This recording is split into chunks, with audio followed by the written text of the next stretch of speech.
కైమా ఎలా వండాలి అని చాలా మంది ఫీల్ అవుతారు. అంటే పురటాల కైమా ఎలా వండాలని, పురటాల కూర ఎలా వండాలని ఫీల్ అవుతారు. అలా కాకుండా ఇదిగో నేను చెప్పినట్టుగా విధానంగా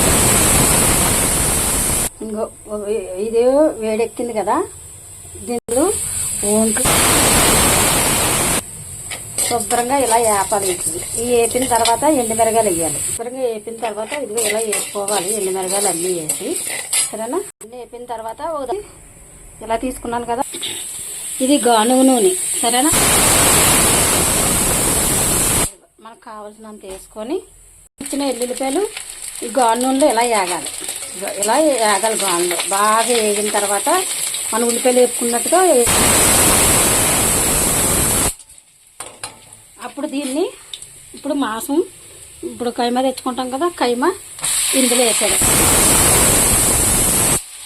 శుభ్రంగా నూనెలోనే వేగాలి. ఇది నూనెలోనే వేగాలి. ఇంకా ఇందులోనే వేయకూడదు. నూనెలో నీరు అస్సలు వేయకూడదు. ఓకేనా.